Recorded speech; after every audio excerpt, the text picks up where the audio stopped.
if I don't trust anything the New Testament tells me about Jesus, is there enough evidence in the fuse and fallout of history to show me what happened in the first century, even if I had nothing from the crime scene, if I had nothing from the New Testament? Welcome to the Focus on the Family broadcast, helping families thrive. Today on Focus on the Family, we're doing an investigation about the life, death, and resurrection of Jesus Christ, who appeared in human form on this planet more than 2,000 years ago.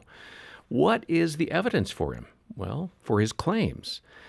You'll find out. Thanks for joining us today. Your host is Focus President and author Jim Daly, and I'm John Fuller. John, I'm really excited to talk to our guest. I can remember I made that commitment to Christ at 15, and I wobbled along. Parents, be encouraged. That 15-year-old will continue to grow and develop. And it was probably about 20 when I was in college, sitting in my business classes, learning about economics and advertising and marketing and all those things. And I just unplugged, and I thought, I have got to read the Bible all the way through. And I just remember the Lord putting that on my heart, just the appetite to say, let's read it. When you think about it, it's great to go to school. It's great to go to college. But if you haven't read the Bible, the Word, and decided for yourself, is Jesus real? Is he who he said he was? You kind of miss the most important class of your life. So I want to encourage you, if you're kind of on the fence and you don't know or you have doubts, maybe you made a commitment, it was a long time ago. Dig in today, because I think our guest is going to deliver some great perspectives given his background. Yeah, and J. Warner Wallace has been involved in law enforcement for more than 25 years. He's a homicide detective. He's always focused on the facts. In fact, John, he described himself as an actively sarcastic skeptic about God, faith, and the Bible. I love that perspective. Again, somebody who had an honest approach to saying, prove it. And we're going to get to that today. Jim, it's great to have you here. Well, thanks for having me. Yeah, being sarcastic and skeptical is really helpful as a homicide detective in general. Right? Now, this isn't what I was going to ask you, but how has the Lord dealt with your sarcasm? So if you assume up front that everyone you're talking to is a liar, somebody will eventually go to jail. But if you assume everyone's telling you the truth, no one ever goes to jail. So I'm trying to balance what works and what's effective based on, and then also what God would call me to be.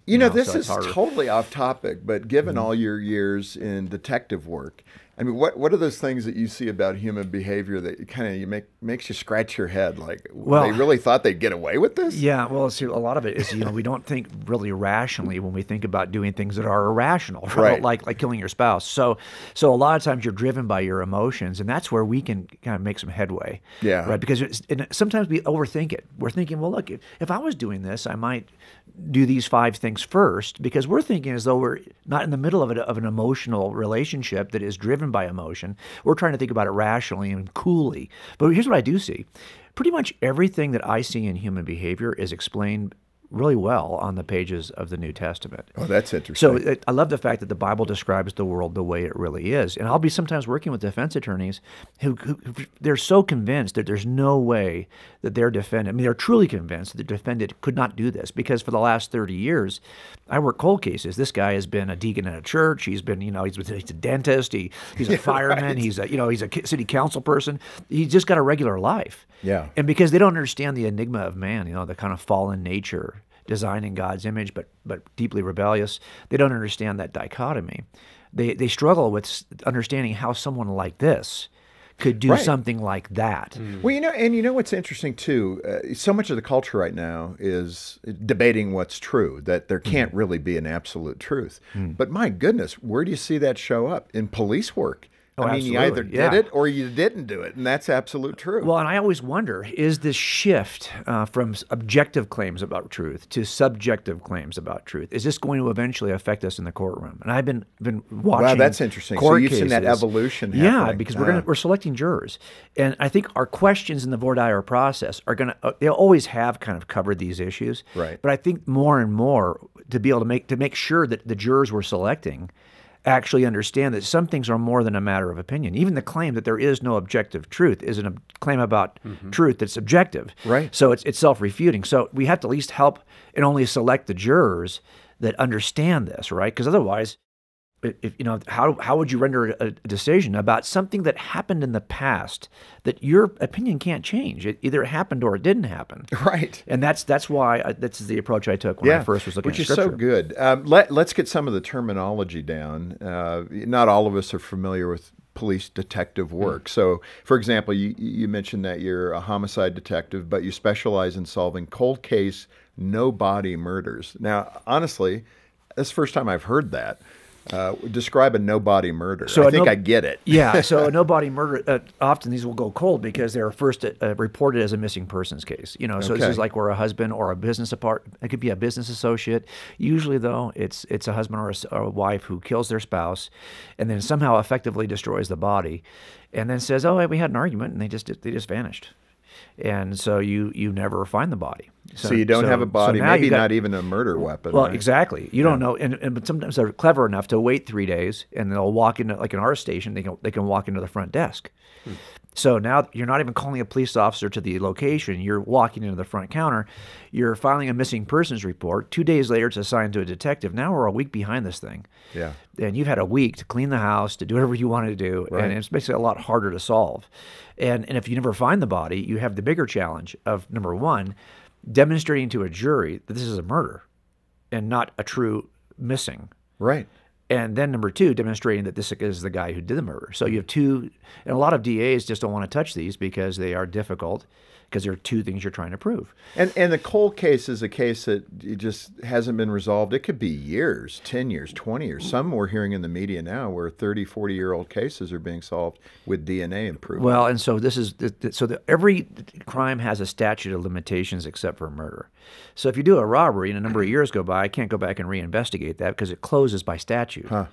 But murders don't close. They stay open. And so my cases are like, we just did a case 2 years ago. It was 1972. I remember the case. My dad had the case. Mm-hmm. He was a homicide detective also. And I remember I was about 10 when this 10-year-old went missing. Huh. And it shook our community. And my dad was kind of paranoid about it, because, for his own kids. And so I remember the case. And we didn't solve. I think I opened it in 2003. I think I found the DNA in 2006 or 7. We submitted it right away. It had no hit on the kind of predator database we have in California. And then, luckily, Ancestry DNA started to emerge. It's helping to solve some problems. It's solving some. That's why I always thank people for searching for their family members with DNA, because it eventually means I can take some of your family members to jail. Right. So hopefully not, but who knows? Yes, but that does help. Describe person of interest. That's another term. I think I know what that means, but help us all better understand that legal term. Yeah. So this is really something that I think emerged more after 9/11. You started to see a lot of it with the federal agencies looking at persons of interest in certain kinds of investigations. Almost always, this ends up being somebody who you suspect is your candidate for the crime, but you just don't want to necessarily put the word suspect on him yet. But it could also be a witness. Maybe you're looking for, so we have no leads at all yet, but we did hear that there was somebody standing over here. That's a person of interest to us. We want to be able to interview that person. So it can sometimes be a witness, but it just means that it's somebody who is another domino that's important to tip over in a series of dominoes leading to an arrest. Yeah. In that regard, you used a methodology that you're trained in as a detective, fuse and fallout. Right. So describe that and how you applied that to this pursuit of, is Jesus who he said he was? Yeah. So this is kind of like timelining, optimal timeline, different things to see. Is this guy, was he in town when this crime occurred? You're putting things in place in a timeline. But when we're in front of juries, this is where your weird background comes into play. So my dad was a detective, but I didn't think I would be a detective. I thought I would be an artist or an architect. And so I got my bachelor's degree in design, and I got my master's degree in architecture at UCLA. And I was working in Santa Monica when I decided to leave that and work in my dad's profession. But when I got to doing jury trials, that kind of approach, that visual approach to making claims, kind of came back up. And so I know I needed to show timelines to jurors. So I just envisioned the missing, on the day of the missing persons, if this is a murder, that's a bomb that exploded. He was angry, he did something he shouldn't do. But every bomb has a fuse that burns toward the explosion. And after the explosion, there's fallout everywhere, all over the blast radius. So what we do in front of a jury is we visualize this fuse This is all the tension that's rising in the relationship. Yeah, This over is days, him- weeks, Yeah, months. he's preparing to do something he shouldn't do. He's buying the stuff he's going to use to kill her or to dispose of her. Yeah, this is the stuff you do before a crime. And then the day happens, and then you've got all of this activity afterwards. This is the blast radius, the fallout, that kind of gives you away. Because, people don't do that. You're destroying your wife's property like you think she's never coming back. Well, if she's just run off, why would you destroy her property unless you know she's not coming back? Yep. So you kind of do things that tip the hat. And so that's what we're doing here in front of a jury. It's fuse and fallout, fuse and fallout. So what I've envisioned here is if there was no New Testament, no evidence in a crime scene, if I don't trust anything the New Testament tells me about Jesus, is there enough evidence in the fuse and fallout of history to show me what happened in the first century, even if I had nothing from the crime scene, if I had nothing from the New Testament? Now, of course, I think that all the information about Jesus has to come from the New Testament, but I'm just taking an approach that should reflect what's in the New Testament if Jesus is who he said he was. Now, let me ask this question, because some are probably thinking it. Why did you even come up with this idea?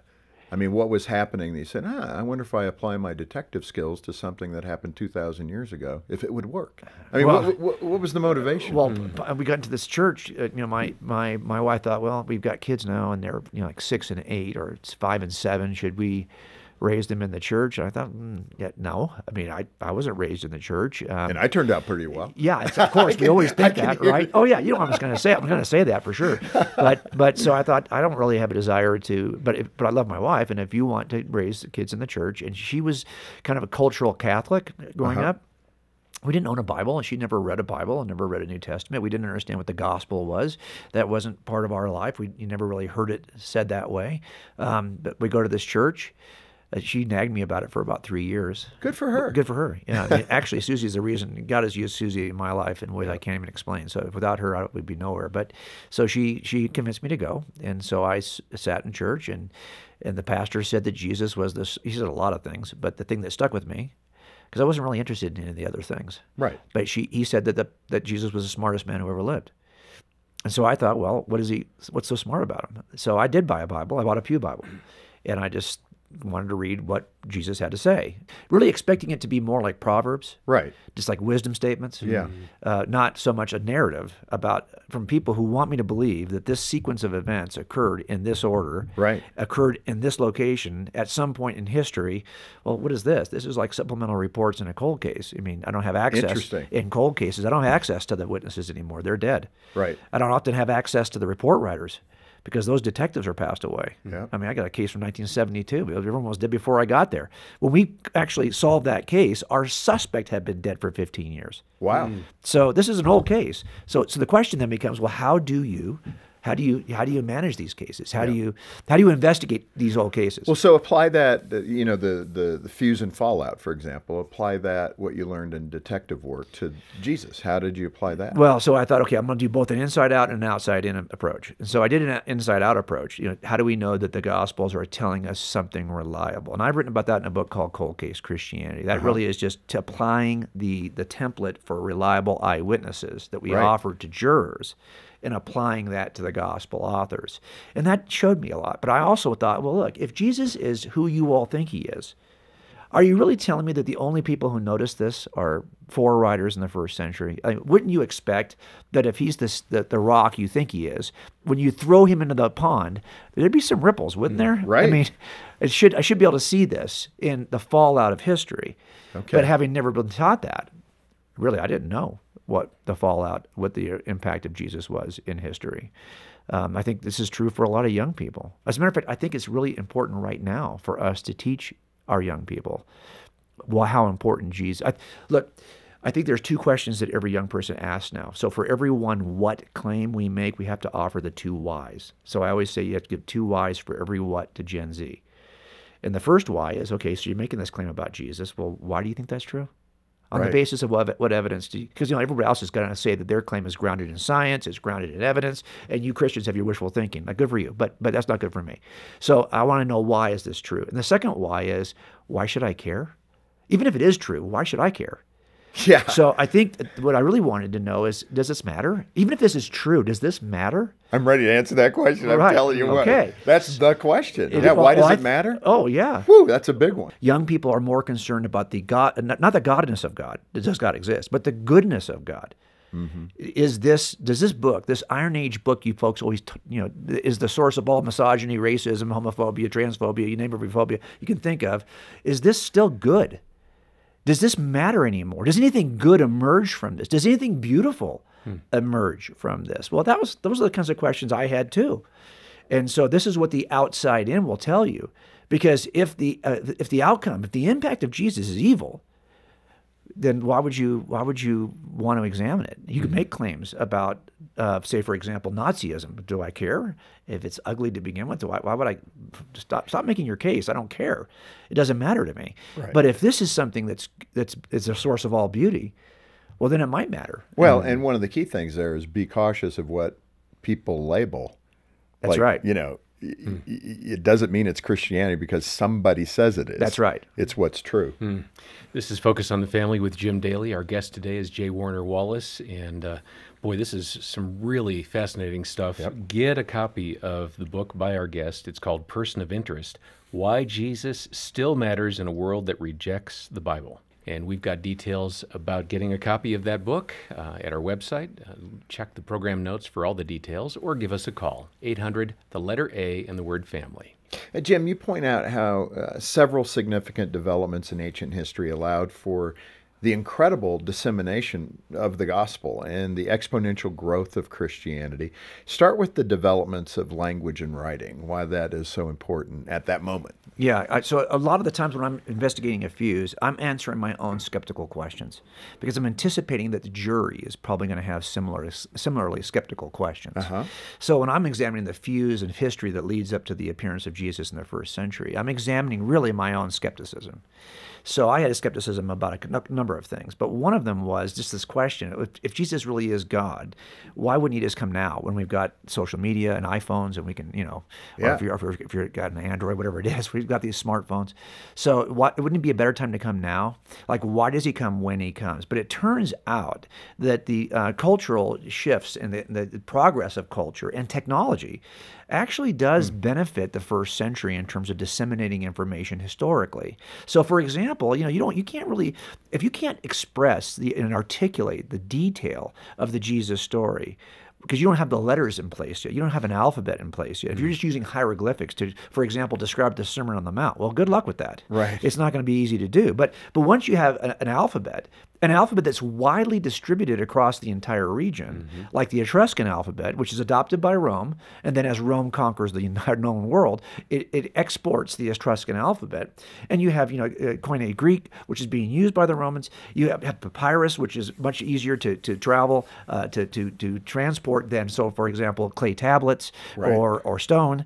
So these things emerge in time until by the time Rome is in power and has organized and roads are in place, there's a 200-year period of peace called the Pax Romana that occurs and allows for the Roman Empire to spend money on things it used to spend on war. It now began to spend on infrastructure like roads. Yeah, so 47,000 miles. Exactly. That caught my attention. And I it's had no connecting idea. all of these other empires, like the Persians also had great roads.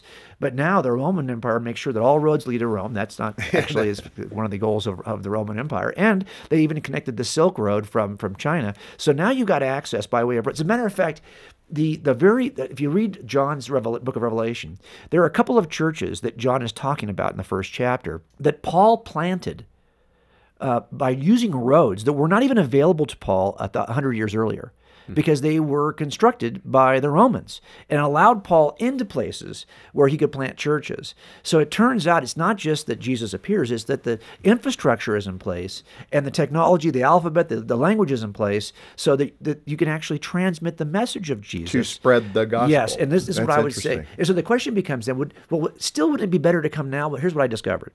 What I discovered is that, let's say we do this interview and it's viewed by 1 million people. Well, they're not going to download it physically into 1 million computers. They're going to view it online. And let's say that they saw a miracle occur in this video for some reason. Well, I think we are the most distrusting Even claims about the news.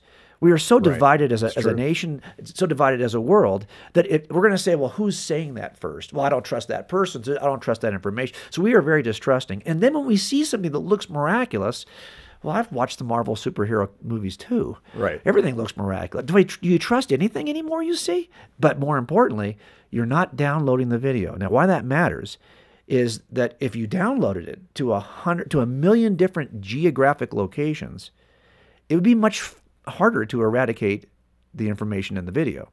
In other words, if the information about Jesus is on physical manuscripts in 1,000,000 locations, now it's very hard to eradicate the message of Jesus because I can't just flip the server off. So it turns out if you're going to come and you want to have lasting historical impact, you want to come at a time when information is disseminated materially, not digitally. Yeah. Because number one, you don't trust digital information. We don't. And number two, you don't save digital information geographically. It's easy to eradicate. Yeah, it's a good point. You also mentioned human beings being hardwired to believe in God. I think that, but I probably think it more so than before I became a Christian. But why is that so self-evident as a detective? Well, okay, so that's one of these three strands of the fuse that are burning up. One of them is the culture of Rome developing and taking charge of things and providing an infrastructure so the message can be communicated. The other is there's a spiritual fuse.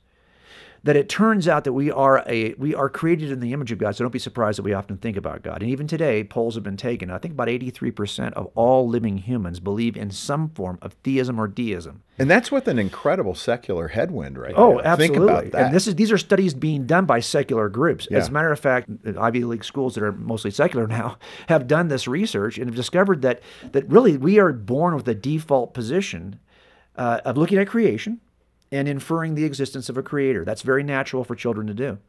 As a matter of fact, this is now kind of said that theism is kind of bred in the bone, according to these studies. I've kind of cited them in the book. So don't be surprised. This has always been the case, and even in antiquity. So here's what I would say as a skeptic. Well, I hear a lot about this dying and rising Savior named Jesus, but it seems to me he's just a copy of some other dying and rising Saviors that he's stolen the story from. And we see this a lot in Jesus mythers, who will say that Jesus is not an original story and he never lived. He's just a recreation of prior mythologies. And they'll cite similarities between these prior mythologies. Well, that's a fuse that's burning toward the appearance of the first century, and I wanted to examine it.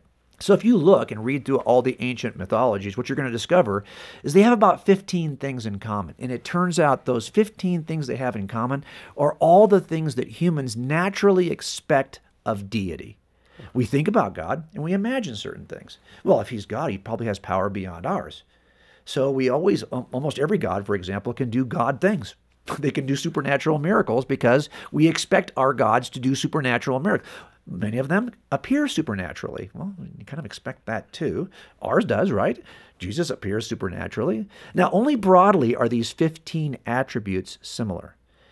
In each of those in each of these. So I've charted them all. And now, no deity, no mythology prior to Jesus has more than about 10 of these. Okay. And some have as few as 6.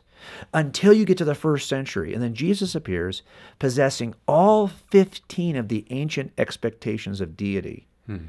Now, what's interesting about that is if you wanted to come and meet the expectations of the expectors, if the expected wants to meet the expectations of the expectors, Jesus does that. And Paul even talks about this. You know, you people are very religious. You even worship an unknown God here.